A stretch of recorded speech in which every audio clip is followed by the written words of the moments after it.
누가복음 19장 11절에서 13절 말씀입니다. 신약성경, 제가 가진 성경은 128쪽입니다. 누가복음 19장 11절입니다. 제가 봉독에 올리겠습니다. 그들이 이 말씀을 듣고 있을 때 비유를 더하여 말씀하시니, 이는 자기가 예루살렘에 가까이 오셨고 그들은 하나님의 나라가 당장에 나타날 줄로 생각함이더라. 이르시되 어떤 귀인이 왕위를 받아 가지고 오려고 먼 나라로 갈 때 그 종 열을 불러 은하 열 문화를 주며 이르되 내가 돌아올 때까지 장사하라 하니라. 아멘. 오늘은 이 말씀을 가지고 문화 비유에 대해서 말씀드리려고 합니다. 11절을 보면 예수께서 이 비유를 말씀하신 이유가 나와 있습니다. 뭐라고 되어 있습니까? 이는 예수께서 예루살렘에 가까이 오셨고 또 그들은 하나님의 나라가 당장에 나타날 줄로 생각함이더라 그랬습니다. 지금 이 비유의 말씀을 하실 때 예수님은 갈릴리로부터 출발해 가지고 예루살렘에 가시고 계시는 도중이었어요. 지금 어디쯤 왔냐면 예루살렘에 아주 가까운 여리고 성까지 와 계셨어요. 그래서 예수께서 예루살렘에 가까이 오셨고 그렇지 않습니까? 그 다음에는 이제 뭐라고 되어 있습니까? 그들은 예수님을 따르는 무리들입니다. 예수님을 따르는 무리들은 하나님의 나라가 당장에 나타날 줄로 생각함이더라. 그래서 비유에 말씀하셨다고요. 하나님의 나라가 당장에 나타날 것이 아닌데 이 사람들은 그렇게 생각했단 말이에요. 그래서 예수님께서 비유의 말씀을 하신 거예요. 이 무리들, 예수님을 따라다니는 그 많은 사람들은 왜 하나님의 나라가 금방 나타날 줄로 생각했냐? 그 사람들이 생각하는 하나님의 나라는 우리가 알고 있는 그 하나님의 나라가 아니었어요. 그때 이스라엘은 로마의 식민지였잖아요.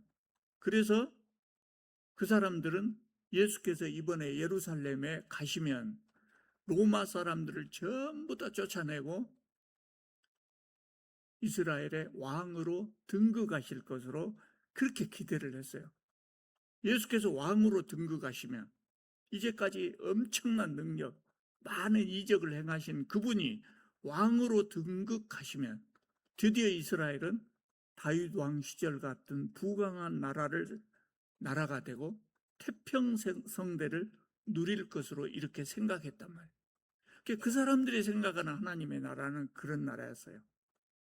예수님이 꿈꾸는 하나님의 나라는 그것이 아니었죠. 예수께서 가르치신 하나님의 나라는 달랐어요. 그러니까 이 부분이 예수님을 따르던 무리들하고 예수님의 계획하고 전혀 달랐단 말이죠.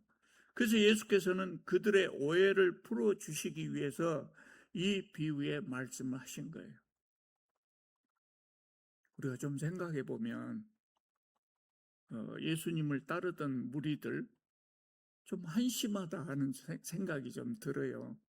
왜냐하면 예수께서는 그때까지 계속해서 예수님의 제자들과 무리들을 가르치셨어요. 그래서 오늘 19장이었는데 바로 앞에 18장만 봐도 여리고에 들어가기 직전에 말씀하시거든요. 내가 이방인에게 넘겨져 능욕을 당하고 채찍질을 당하고 죽을 것이다. 그런데 3일 만에 살아날 것이다. 이 말씀을 하셨어요. 그럼에도 불구하고 제자들조차도 이것을 깨닫지 못했더라 그래서 제자들조차도 예수님이 무슨 말씀하시는가 깨닫지 못했단 말이에요. 그러니까 다른 무리들은 더 말할 것도 없었겠죠. 그래서 다른 무리들은 혼동하고 여전히 드디어 이제 예수님의 왕으로 등극하고 우리나라는 다윗 왕국 시대와 같은 나라가 된다 이렇게 생각했다. 그럴 수가 있을까? 그렇게도 오해할 수 있을까? 그런 생각이 들거든요. 그런데요, 지금도 그렇습니다. 지금도 매주 설교를 듣고 성경을 읽고 공부하지만 사람들은 나에게 필요한 것, 내가 관심 있는 것은 얼른 이해하고 오래 기억합니다. 그런데 관심이 없는 것들은 들어도 까먹어 버리고 기억하지 못하고 이해하려고 하지도 않습니다. 심지어 그래서 하나님의 말씀을 읽어도 말씀의 의도와 전혀 다르게 이해하기도 한단 말이에요. 그러니까 똑같은 설교를 듣고 똑같은 성경을 공부해도 엉뚱한 신앙, 엉뚱한 행동이 나타나는 겁니다. 예수님을 따르던 무리들이 그랬다고 말이에요. 그래서 예수께서 그 오해를 바로잡기 위해서 이 문화, 발음도 어렵습니다. 문화 비유를 말씀하신 거예요. 12절을 보면 이제 문화 비유가 시작됩니다. 어떤 귀족이 왕위를 받으려고 먼 나라에 가면서 자신의 종 10사람을 불러가지고 10개의 문화를 줬다. 한 문화씩 줬겠죠. 문화는 화폐 단위를 말합니다. 화폐 단위입니다. 그때 시절에 그 가치로 말하자면 노동자의 100일품삯 정도 됐다고 그럽니다. 100일품삯 정도. 그러니까 요새는 이제 노동자도 하루 일당이 10만 원 넘어갔습니다만은 계산하기 좋게 10만 원만 잡아도 1000만 원쯤 된다 그 말입니다. 자본금으로 준 거지요. 그러면서 뭐라고 합니까? 내가 돌아올 때까지 장사하라 그랬어요. 성경은 종이라고 표현하고 있지만 이 종은 우리가 생각하는 노예는 아닙니다. 노예가 아니고 자유로운 사람인데 그렇게 표현을 했어요. 그러니까 이 귀족이 많은 사람들을 거느리고 있었을 거 아니에요. 그래서 사실은 종이라고 하는 표현보다 가신이었다 이렇게 표현하는 것이 더 적당할 것 같아요. 충성스러운 가신들 10사람을 불러서 내가 돌아올 때까지 장사하라 그러고 이 자본금을 줬단 말이에요. 우리는 이 이야기를 읽으면 얼른 마음에 와닿지 않는 말이 있어요. 왕이 왕위를 받으려고 먼 나라에 간다. 익숙하지 않잖아요. 우리나라 사람들이 생각하는 왕은 어떤 왕입니까? 아버지로부터 왕을 물려받는, 아버지 왕으로부터 왕위를 물려받는 그런 왕을 우리는 생각하죠. 근데 예수님 시절에 이스라엘의 왕은 스스로 왕이 된 사람이 아니라 로마의 황제가 임명한 사람이에요. 그래서 그거를 성경에서는 분봉왕이라고 표현하고 있어요. 그런 왕이었단 말이에요. 그러니까 아버지 왕이 죽으면 아들이 왕위를 자동적으로 물려받는 것이 아니라 아들이 왕위를 물려받기 위해서 로마까지 갑니다. 황제의 인증을 받는 것이에요. 로마까지 갑니다. 로마까지 갔다 오려면 여러 달이 걸리겠죠, 옛날에는. 그래서 그 기간 동안에 나라는 정상적으로 돌아가야 할 것 아닙니까?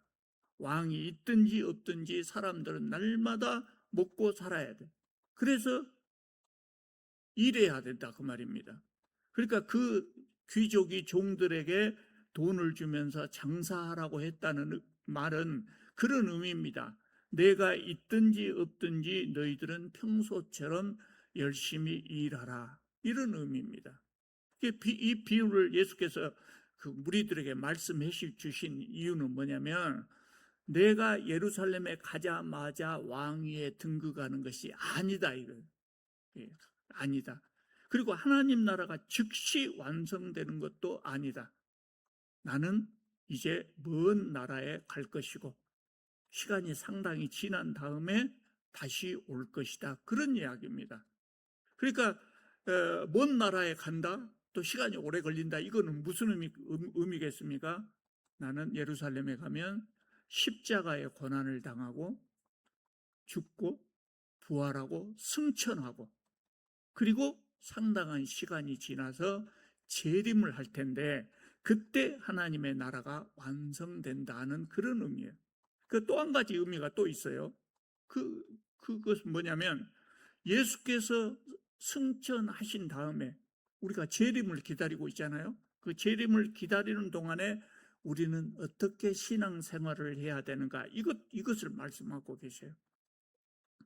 예수님은 이 앞에 17장에서도 재림에 대해서 말씀하셨어요. 재림에 대해서 말씀하시면서 뭘 강조했냐면 재림의 시기를 알 수 없다. 너희들은 내가 가더라도 낙심하지 말고 기도하면서 기다리라. 이것을 강조했어요. 근데 여기 문화 비유에서는 재림에 대해서 무엇을 말씀하고 계시냐면 내가 다시 올 때까지 재림을 기다리면서 무엇을 하라고요? 장사하라. 우리가 재림을 기다리는 자세를 이야기하고 있어요. 우리가 재림을 기다리는 자세, 재림을 기다리면서 우리는 어떻게 살아야 되는가, 이거를 지금 이야기를 하고 있어요. 예수께서 언제 오실 것인가에 관심을 갖지 말고 예수께서 우리에게 맡기신 그 문화를 가지고 날마다 장사하면서 열심히 살아라고 말해요. 그러면 이 문화, 화폐라겠어요. 돈인데 이 문화는 무엇을 상징하는 것일까요?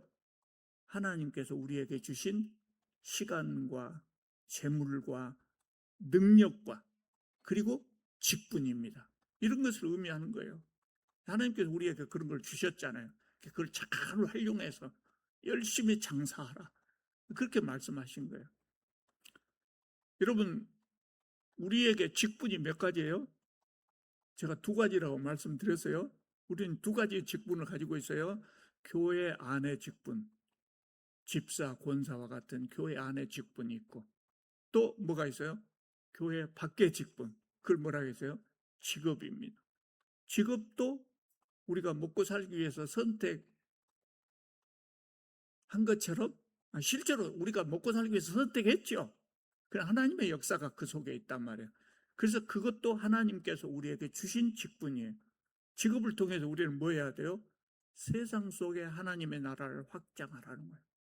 세상 속에 하나님의 나라를, 하나님의 정의를 바로 세우는 그런 나라를 만들라는 것이에요.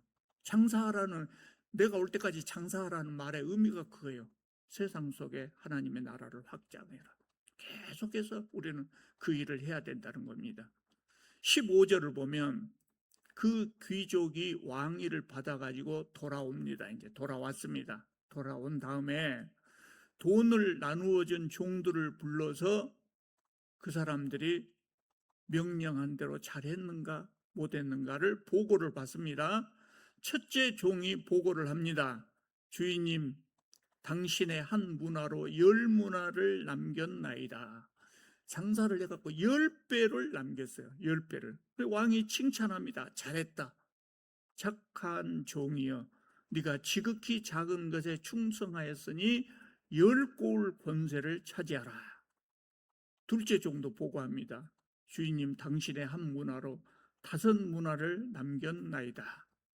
왕이 칭찬합니다. 너도 5고을을 차지하라. 첫째 종은 10배를 남겼고 두 번째 종은 5배를 남겼죠. 보면은 이들에 대한 칭찬과 상이 달라요. 그래서 10문화를 남긴 종은 뭐라고 합니까? 칭찬이 깁니다. 잘했다. 착한 종이요. 칭찬이 깁니다. 네가 지극히 작은 것에 충성하였으니, 그리고 이제 상도 더 큽니다. 10고을 권세를 차지하라. 5문화를 남긴 종에는 칭찬이 간단합니다. 그리고 상도 크긴 하지만 첫째 종에 비하면 좀 적습니다. 5고을을 차지하라. 칭찬이 다르다는 것을 뭘 의미하겠습니까? 최선을 다해서 충성해야 된다. 우리가 충성한 것만큼 칭찬과 상이 다르다는 거예요. 10문화를 남긴 종은 5문화를 남긴 종보다 그만큼 더 열심히 일했다는 겁니다. 그래서 더 많은 칭찬과 상을 받은 겁니다. 우리는 지금 예수님의 승천과 재림 사이에 살고 있습니다. 그러면 우리는 재림을 기다리면서 어떻게 살아야 될까요? 하나님께서 나에게 맡겨주신 능력과 직분을 활용해서 열심히 살아야 됩니다. 열심히 살아야 됩니다. 예수께서 재림하시는 날, 오늘 본문에 나오는 종들처럼 우리를 불러서 어떻게 살았냐 물어보실 겁니다. 그때 우리는 칭찬을 받을 수 있도록 열심히 살아야 됩니다. 교회 일을 더 열심히 해야 됩니까? 세상의 일을 더 열심히 해야 합니까? 다 열심히 해야 됩니다. 다 열심히 해야 됩니다. 어떤 사람들은 세상의 일, 직업을 세속적인 일이라고 생각해가지고 그거에만 신경 쓰지 말고 교회 일을 충성해라. 그런데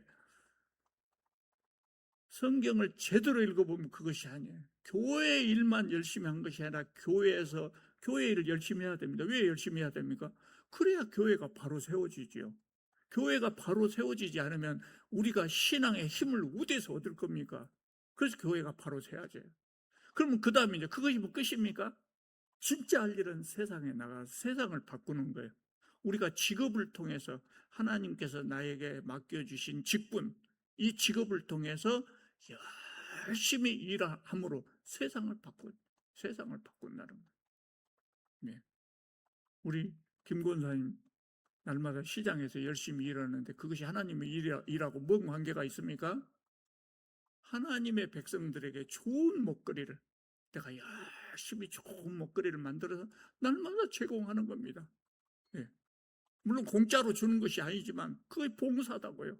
공짜로 줘보면 장사 망해불고 그러면은 하나님의 종들에게 좋은 먹거리를 제공할 수가 없는 거예요. 그렇게 장사를 할 때는 반드시 이문을 남겨야 됩니다. 그래야 그 일을 계속할 수 있고 그게 다 하나님의 일이란 말이에요. 그래서 세상의 일이 그냥 세속적이다 그것이 아니라 세상 속에 일하라고 주신 직분이라고 생각하고 열심히 일해야 된다. 예수께서 다시 오시는 그날 우리 주님께서 그것을 가지고 그 충성도를 가지고 우리를 평가하실 것이기 때문에 그렇습니다. 이 비유에 나오는 세 번째 종은 어쨌습니까? 아무것도 하지 않았습니다. 돈 받아갖고 그냥 수건에 싸뒀다고. 수건에 싸뒀다. 왜 그랬어요? 두려워서 그랬다. 두려워서. 뭐라고 길게 나와 있습니다만 두려워서 그런 겁니다. 두려워서. 주인님은 평소에 주인님의 것이 아닌데 취하고 심지도 않은 것을 거두시는 분이기 때문에 내가 두려워서 그냥 싸뒀습니다. 주인을 잘못 알아. 주인을 잘못한 것도 죄고 일하지 않은 것도 죄고 아무것도 하지 않아. 그러니까 주인이 꾸짖습니다. 악한 종아 꾸짖습니다. 그럼 뭐라고 말합니까? 네가 나를 그렇게 생각했다면, 그래서 일을 하지 않았다면, 장사하지 않았다면 차라리 은행에 맡겨두지 그랬냐. 이자라도 찾았을 것 아니냐. 그러면서 한 무나마저도 빼앗겼다 그랬어요. 이 종은 어떤 사람을 대표할까요? 재림을 기다리면서 하나님께서 맡겨주신 일에 충성하지 않은 사람을 상징하는 거예요. 이 종의 잘못이 무엇입니까? 시킨 일을 하지 않은 것이 잘못. 실패할까 겁이 났다. 핑계죠. 실패할까 겁이 났다. 핑계입니다. 왜냐하면 예수님의 말씀대로 그렇게 실패가 두려웠다면 은행이라도 맡겨두죠. 최소한의 이익은 남길 수 있었지 않았겠느냐. 그런 말입니다. 여러분, 우리는 하나님의 일을 하면서 실패할 것 두려워하지 마십시오. 실패할 것 두려워하지 마십시오. 왜 그렇습니까? 하나님께서 맡겨주신 일을 할 때는 하나님께서 우리를 도와주시기 때문에 그래요. 하나님께서 도와주시기 때문에 두려워하지 않고 내 능력이 미치지 못한 큰 일을 한다? 그것도 잘못된 일. 내 실패할까 겁난다. 그 말은 무슨 말이겠어요? 나도 모르게 이것은 내 능력에 비추어서 너무 큰 일이다. 그런 생각이 자꾸 드는 겁니다. 자꾸 그런 생각이 들면 해야 됩니까? 안 해야 됩니까? 믿습니다 하고 하면 안 된다고요. 믿습니다 하면 안 되고 그럴 때는 은행에 맡겨야 합니다. 그 말은 뭔 말이에요? 내가 생각할 때 내 능력에 맞는 거, 안전하다고 생각되는 방식으로 일하면 된다, 그 말입니다. 또 어떤 사람은 이런 핑계를 댈 수 있어요. 고작 한 문화, 그것을 가지고 어떻게 장사를 하겠느냐. 하나님께서 나에게 능력을 주셔야 봉사를 할 것 아니냐. 하나님께서 나에게 무슨 능력을 주셨느냐. 난 능력이 없다. 그래서 예수께서 이 비유를 말씀하실 때 그 귀족이 그냥 장사하라 하지 않고 한 문화씩 나눠줬다고 말을 하는 겁니다. 하나님께서 우리에게 능력과 직분을 주셨습니다. 다 주셨습니다. 세상 사람마다 다 장점이 있습니다. 능력과 직분을 주셨어요.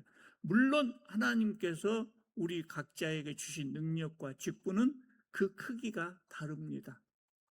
그럼 나는 능력이 조그마한 것밖에 받지 못했다. 내가 어떻게 큰일을 하냐? 누가 큰일을 하겠습니까? 주신 만큼 열심히 일하면 된다. 여러분, 이 문화 비유를 보충해서 우리는 무엇을 봐야 되냐면 마태복음에 나오는 달란트 비유를 또 봐야 돼요. 그럼 강조하는 점이 좀 다릅니다. 나한테 능력이 충분하지 못하는데 어떻게 내가 큰 일을 할 수 있느냐? 큰 일을 하라고 안 해요. 그냥 우리에게 주신 그 믿음의 분량대로, 재능대로 일하라는 거예요. 그럼 하나님께서 평가하실 때 저 사람은 큰 일을 해가지고 큰 상을 받았고 나는 큰 일을 못하고 조금 해가지고 작은 상 받으면 나는 충성스럽지 못한 종이 아니냐, 그렇게 생각할 수 있어요. 그래서 달란트 비유가 그걸 설명해 주시는 거예요. 달란트 비유는 뭡니까? 5달란트 받은 사람은 5달란트를 남기고 2달란트 받은 사람은 2달란트만 남겼어요. 그 예수님이 뭐라고 칭찬하십니까? 칭찬하신 것을 저도 다 잊어먹었습니다만은 제가 기억하는 것은, 분명히 기억하는 건 뭐냐면 5달란트 받은 사람에 대한 칭찬과 2달란트 받은 사람에 대한 칭찬이 성경에 보면 한 글자도 틀리지 않고 똑같습니다. 칭찬과 상이 같다, 그 말입니다. 그러니까 하나님께서 우리의 성과를 보실 때 큰 일을 했냐 작은 일을 했냐 이걸 보지 않고 하나님께서 우리에게 맡겨주신 재능에 비해서 그 재능에 대해서 절대적인 성과의 크기를 비교하지 않고 상대적으로 비교하신다고요. 쉽게 말하자면 얼마를 남겼냐가 아니라 몇 배를 키웠냐, 몇 배를 키웠냐, 이 퍼센트를 가지고 따지신다. 그게 공평하죠. 그것이 달란트 비유가 이 비유, 문화 비유를 보충하는 겁니다. 보충해서 우리에게 알려주는 겁니다. 그러므로 우리는 하나님께서 맡겨주신 일에 최선을 다하면 된다, 그 말입니다. 그리고 이제 마지막 한 가지 더 말씀드릴 것은 13절 내가 돌아올 때까지 장사해라 그랬어요. 여러분, 예수님이 내일 오신다면 오늘 우리는 뭘 해야 됩니까? 오늘 예수님 내일 오신다면 오늘 우리 뭐 해야 될까요? 하던 일을 다 정리하고 감람산으로 가야 됩니다. 감람산. 왜 감람산으로 가요? 예수님이 재림하실 때 그곳으로 재림하실 것을 우리가 추정을 한단 말이에요. 그 예수님 맞이하기 위해서 감람산으로 가야 된다. 그렇게 생각할 수 있다고 보통 사람들은. 그런데 예수님은 그렇게 하라고 안 했어요. 내가 올 때쯤 되면 너희들은 모든 것 중지하고 나 맞이할 준비를 하라. 나 맞이로 나와라. 환영으로 나와라. 그렇게 말씀하지 않았어요. 뭐라고 해요? 내가 돌아올 때까지 장사하라 그래요. 내가 돌아올 때까지 장사하라. 이 재림을 기다리는 우리의 자세가 그것이다. 여러분, 우리가 기억합니다만은 과거에 예수님의 재림 날짜를 발표한 이단들이 있었어요. 그래서 예수님이 재림 온다고 하니까 미리 직장 사표 내버리고 학교 다니던 사람들이 다 자퇴하고 장사도 정리하고 집도 팔고 한 곳에 모여서 재림을 기다리고 있었다. 날마다 찬양하면서. 성경적이지 않습니다. 예수님은 내가 돌아올 때까지 장사하라 그래서. 더군다나 우리는 재림의 날짜를 알 수 있습니까? 없습니까? 없어요. 예수님도 모른다 했어요. 누구만 아신다고요? 하나님만 아신다. 예수님도 모른다. 예수님도 모르는 그 재림 날짜를 몇 월 며칠에, 몇 년 몇 월 며칠에 재림한다고 그렇게 말한 사람이 있어요. 전부 거짓말이지. 이때까지도 거짓말이었지만 앞으로 그런 말을 한 사람들 다 거짓말이에요. 그러니까 그런 사람들 중엔 또 어떤 사람이 있냐면요, 하나님께서 나한테만 말씀해 주셨다. 그러니까 나만 안다 이거예요. 진짜 거짓말이에요. 왜 그래요? 하나님께서 예수님한테도 말씀 안 하셨다. 예수께서 그러는, 나도 모르고 아버지만 아신다. 전부 거짓말이에요. 재림 날짜는 하나님께서 절대로 알려주시지 않아요. 왜요? 깨어 있으라고. 그래서 우리는 재림의 날짜가 가까이 왔다고 느껴질 때 어떻게 살아야 됩니까? 예수님이 오시는 그 순간까지 우리는 장사를 하고 있어야 된다. 열심히 평소에 하던 대로 살아야 된다. 마지막 날짜까지 출근해야 됩니다. 학생들은 학교에 가야 됩니다. 우리는 예수님이 다시 오실 때 예배당에서 찬양하다가 예수님을 맞이하는 것이 아닙니다. 그럼 뭐하다가 맞이하실까요? 직장에서 근무하다가 예수님, 재림하시는 예수님을 맞이하고, 밭에 가서 일하다가, 학교에서 공부하다가 예수님을 맞이하는 겁니다. 내가 돌아올 때까지 장사하라. 저는 이 말을 들으면 철학자 스피노자가 떠올라요. 스피노자가 뭘 하겠다 그래요?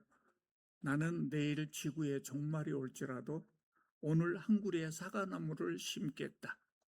네. 내가 올 때까지 장사하라. 그 말하고 같은 말이에요. 그러니까 굉장히 성경적이고 재림을 기다리는 자세예요. 사과나무 묘목 사다가 심으면 그 나무에서 제대로 사과 따먹으려면 몇 년 걸립니까? 저는 잘 모릅니다. 우리 서집사님 아십니까?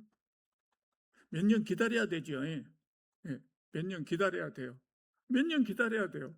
내일 재림하시는데 몇 년 후에나 사과를 따먹을 수 있는 나무를 오늘 심고 있다면 그 현명한 겁니까? 현명하지 않습니까?